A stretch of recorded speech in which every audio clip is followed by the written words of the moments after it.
Ok, donc ici nous avons déjà ça. Je crois que nous avons débordé. Nous avons fait 5 fois. On doit enlever la dernière partie, cette partie-là.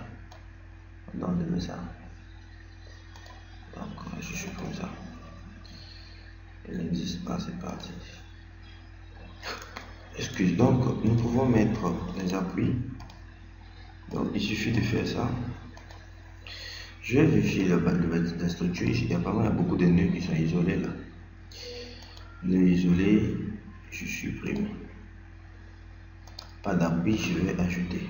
Donc je fais ça, je sélectionne les nœuds et je dis encastrer les appuis. Donc quand je vérifie, je dois avoir 4 appuis.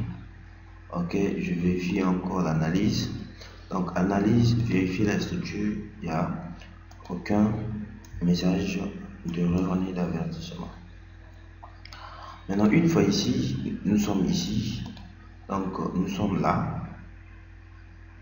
Maintenant, nous allons avoir tout ça, c'est-à-dire avoir les IPE qui représentent les poutres ici et d'autres IPE de console.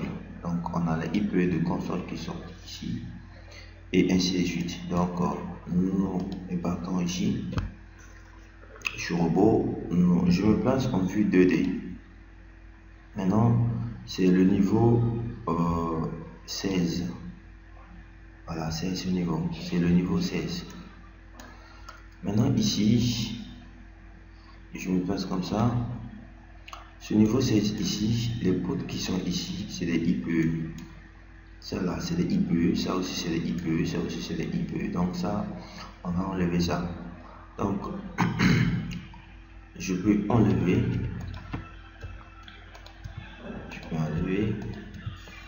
Voilà, donc je me place en vue 2D et le niveau c'est le niveau 16.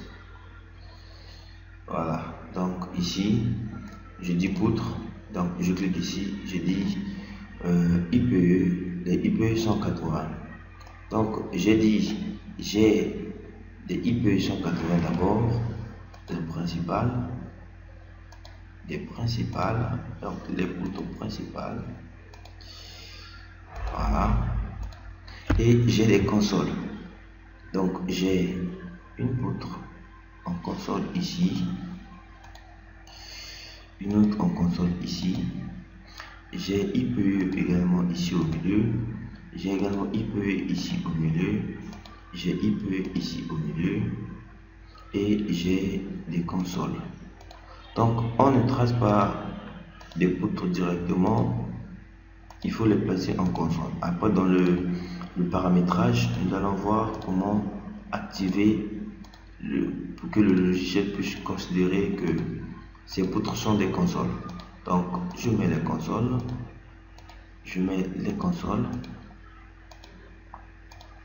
Voilà, donc on a un peu ça.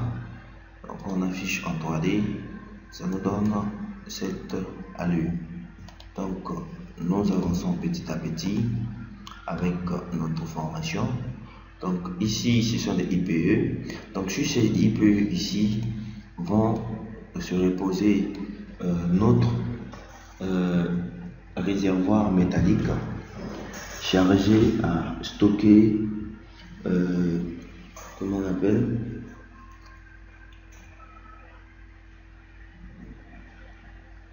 je veux charger notre fluide, c'est-à-dire notre eau. Donc nous sommes toujours en vue 2D et vue XY qui est 2D et la vue et le niveau reste le niveau 16. Donc ici nous allons placer notre élément métallique ici servant de passage pour l'entretien. Donc on va utiliser les bardages.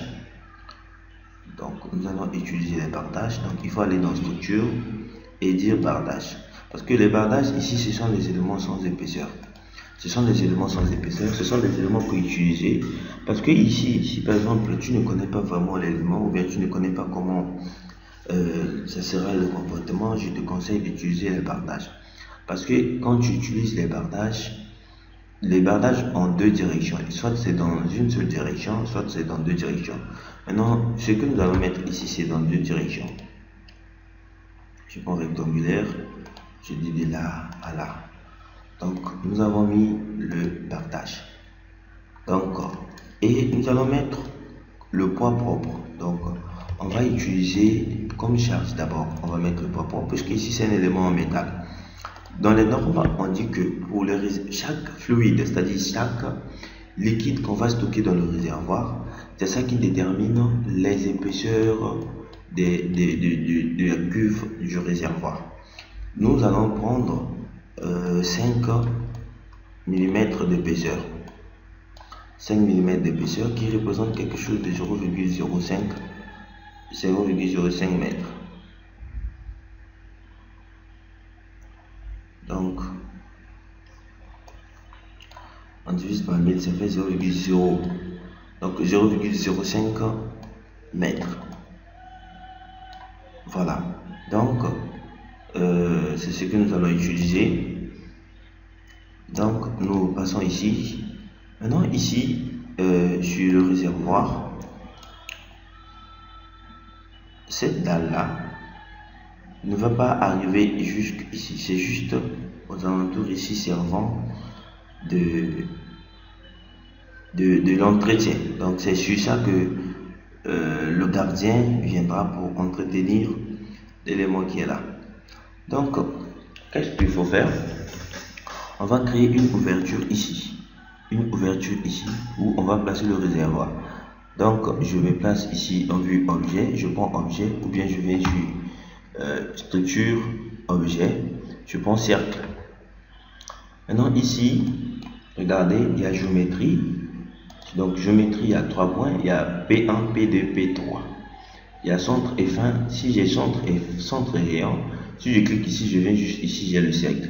Mais quand je clique 3 points, je tire ici, je tire, j'ai le cercle. Donc, je vais cliquer sur paramétrage. C'est la partie de paramétrage là qui est très importante. Ici, nous avons panneau, face de bardage, contour et ouverture. Maintenant, ici, on fait panneau, c'est-à-dire quand on va tracer, le logiciel va prendre en compte le panneau qui est activé. Donc, il va prendre en compte par exemple ce panneau D là qui est activé. Maintenant, nous, c'est pas les panneaux ici. Nous sommes en structure métallique, on n'a pas besoin des panneaux en béton armé. Donc, nous allons utiliser les bardages. Bien, maintenant, ici, nous allons créer une ouverture. Donc, nous allons créer l'ouverture qui est là. Donc, la forme de notre réservoir, nous allons créer la forme de notre réservoir qui fait, on avait dit, la base, ça fait 12,56. 12,56, la surface c'était 12,56 mètres carrés. Donc, c'était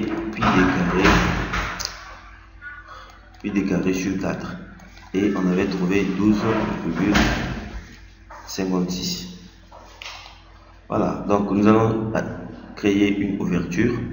Donc, nous venons ici sur objet, on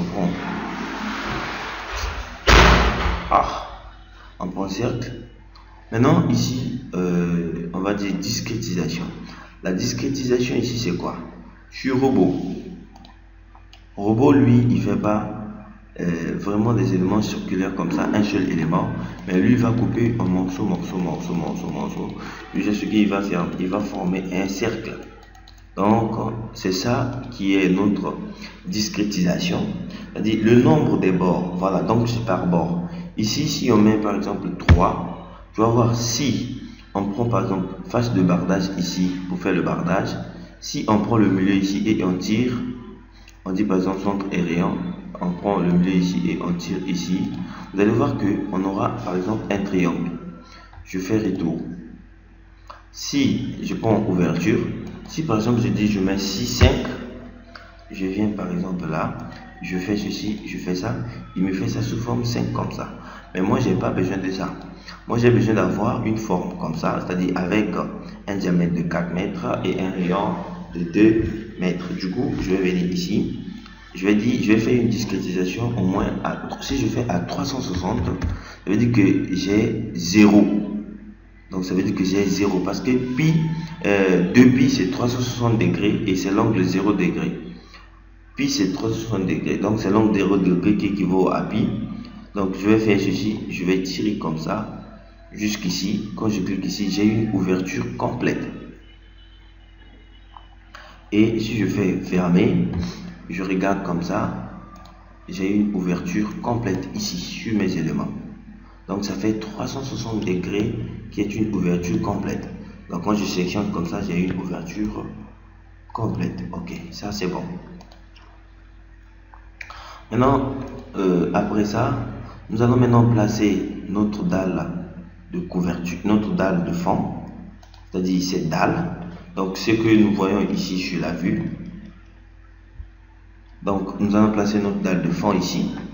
Cette dalle de fond, c'est ça qui va supporter la charge de notre liquide qu'on va appliquer dans le réservoir. Donc ce qui est ici en bardage, c'est l'élément métallique qui servira de passage de la circulation pour l'entretien, et cette ouverture que nous venons de créer va représenter en quelque sorte notre, si on cote ici, ça représente un peu le cercle de la dalle de fond de notre réservoir. Outil cotation, on doit avoir un rayon de 2 mètres, de là à là on doit avoir un rayon de 2 mètres, et de là à là on doit avoir un diamètre forcément de 4 mètres.